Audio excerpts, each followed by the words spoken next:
तब आज क्या पढ़ाना है? बोलो, क्या पढ़ाओगे? मारोगे? ऐसे पढ़ाओगे क्या? आएगा मेरे पापा। क्या भैया है, कुछ तो नहीं हुआ है। आई। उधर बोलो, क्या पढ़ाओगे आज? मैथ? पहले ही बता क्या है भैया। ये तो नाक पे चोट लगी है ना मुझे।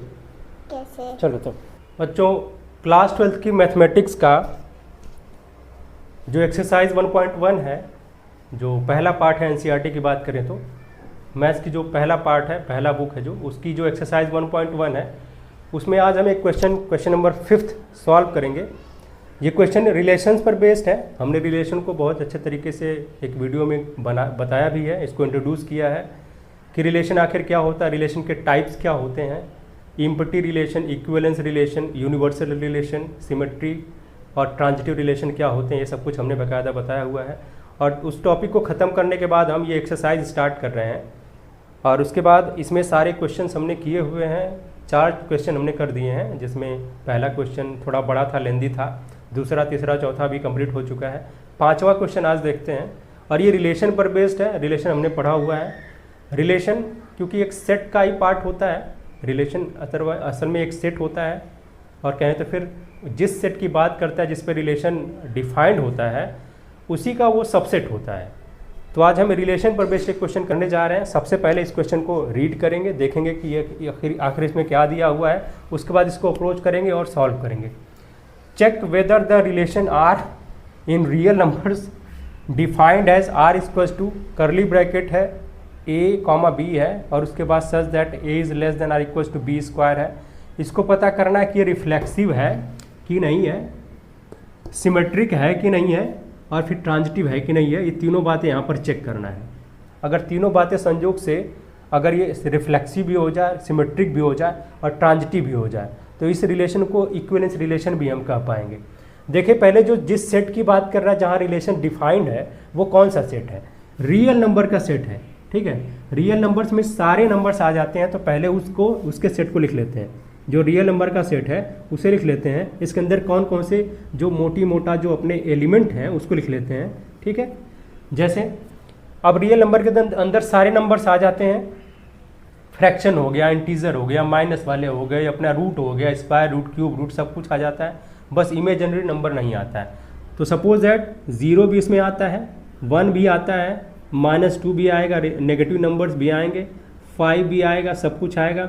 और उसके बाद फ्रैक्शंस भी आएंगे, मतलब 1/2 की बात कर लें, 1/3 की बात कर लें, और ऐसे ही और भी नंबर आएंगे जो स्क्वायर रूट से, मान लिया √2 की बात कर ले रहे हैं हम, या √5 या क्यूब रूट ऑफ 5 की बात कर लेते हैं। इस तरीके से ये सारे नंबर आएंगे, फ्रैक्शन वैक्शन सब कुछ आएंगे इस रियल नंबर के भीतर। तो सेट यही है जिसमें रिलेशन अपना डिफाइंड है। अब ये रिलेशन को डिफाइन करके अलग से बताया भी है कि इस सेट में से किन एलिमेंट के लिए अपना जो रिलेशन है वो डिफाइंड है। ठीक है, अब इसमें बात कर रहा है कि 2 एलिमेंट हैं A और B, और ये हमारे लिए ऑर्डर्ड पेयर हो जाएंगे रिलेशन के, और जिसमें 2 एलिमेंट हैं और दोनों एलिमेंट इस तरीके से रिलेटेड हैं कि A is less than or equals to B का स्क्वायर है।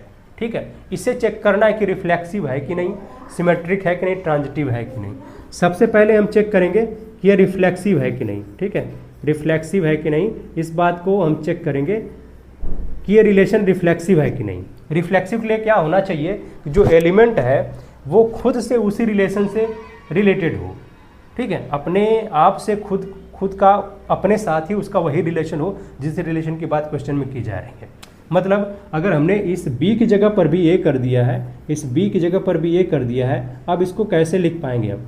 ठीक है, इफ़ इस B बराबर A कर दिया हमने, इसी में जो अपना रिलेशन डिफाइंड है, उस समय ये जो कंडीशन दी गई है A, उसको A ही लिखते हैं A की जगह पर, less than or equals to B की जगह पर फिर से A लिख देते हैं, A का स्क्वायर कर देते हैं।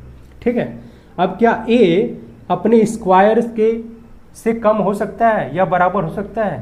तो A जो है A स्क्वायर से छोटा हो सकता है क्योंकि ये स्क्वायर है। अगर पॉजिटिव नंबर होगा या फिर फ्रैक्शन नहीं होगा तब ये इससे A जो है A स्क्वायर से छोटा होगा।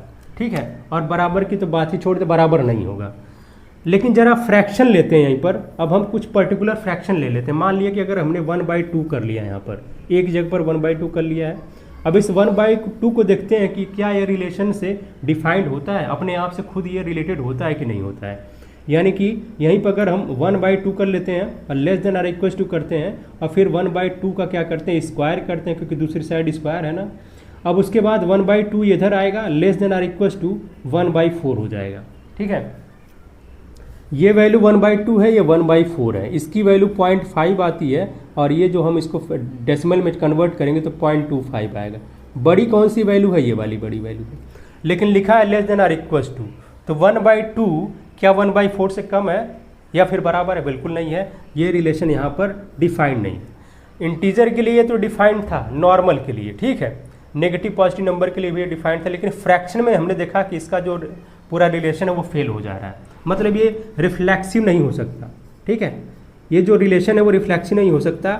आगे बढ़ते हैं, सिमेट्री चेक करते हैं, सिमेट्रिक, कि ये जो सिमेट्रिक है कि नहीं रिलेशन। ठीक है, ये जो रिलेशन है वो सिमेट्रिक है कि नहीं है। इसके लिए क्या करें, अपनी मर्जी से, मान लिया हम 1 ले लेते हैं और ये 2 ले लेते हैं। ठीक है, मान लिया कि ऑर्डर्ड पेयर हम 1 और 2 ले लेते हैं। ठीक है, और इसको मान लेते हैं कि रिलेशन से डिफाइंड है, क्योंकि रिलेशन से डिफाइंड तो है ही, क्योंकि 1 जो है 2 का स्क्वायर करेंगे 4, 4 से बराबर तो नहीं है 4 के, लेकिन 4 से कम है ना, क्योंकि लेस देन का भी साइन लगा हुआ है यहाँ पर। तो अगर हम देखें यहाँ पर कि अगर हम 2 और 1 कर देते हैं, ऑर्डर्ड पेयर को बदल देते हैं, तो क्या यह रिलेशन से डिफाइंड होता है? क्या यह रिलेशन के अंदर आएगा? अगर हम 2 की बात करें, 2 एक ही जगह पर है। ठीक है, चेक कर लेते हैं, यहाँ पर 2 एक ही जगह पर है, 2 लिखा भाई हमने, उसके बाद less than or equal to, फिर ये b का स्क्वायर है, b की जगह पर 1 है, 1 का स्क्वायर करेंगे तो 1 ही आएगा। क्या 2 जो है 1 से कम या बराबर है? बिल्कुल नहीं है, ना तो कम है ना बराबर है, मतलब यहाँ रिलेशन फेल हो गया। ये जो 2 और 1 ऑर्डर्ड पेयर है ये रिलेशन के अंदर नहीं आएगा, बल्कि ये आ रहा है। तो इतना है, लेकिन ये यहाँ पर सेटिस्फाई नहीं कर रहा है, इस वजह से ये सिमेट्रिक भी नहीं होगा। ठीक है, तीसरा चीज़ हम चेक करेंगे, यहाँ पर तीसरी बात चेक करेंगे, ये ट्रांजिटिव है कि नहीं, ये रिलेशन जो है वो ट्रांजिटिव है कि नहीं है, इस बात को भी चेक कर लेते हैं, ट्रांजिटिव है कि नहीं। इसके लिए क्या करना होगा, हम जो है 3 एलिमेंट लेंगे इसी सेट के भीतर से, जो रियल नंबर का सेट है वहाँ से 3 एलिमेंट लेंगे और उन 3 एलिमेंट पर हम ट्रांजिटिव वाला जो कंडीशन है वो चेक करेंगे, उसको चेक करेंगे कि ये ट्रांजिटिव है कि नहीं रिलेशन। ठीक है,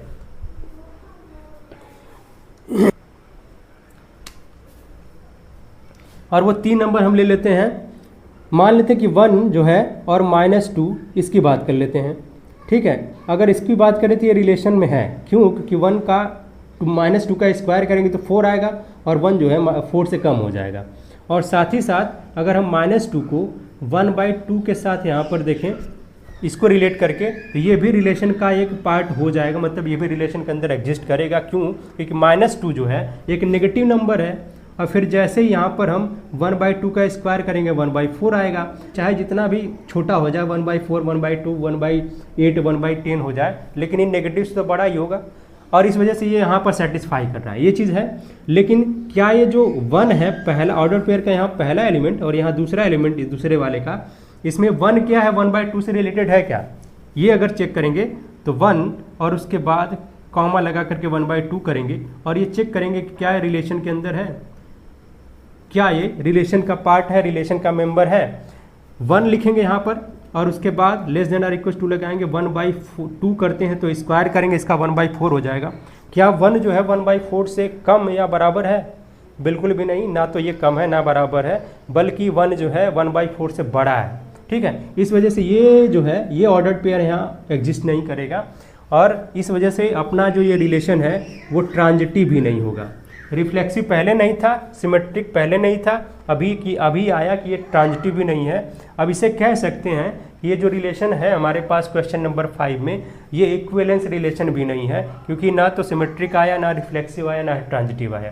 तो ये था आज का क्वेश्चन जो हमने आज इस वीडियो में लिया हुआ है, इसको सॉल्व किया, बड़े आसान तरीके से हमने सॉल्व किया है। आई होप कि आप सबको ये बहुत अच्छे तरीके से समझ में आ गया होगा।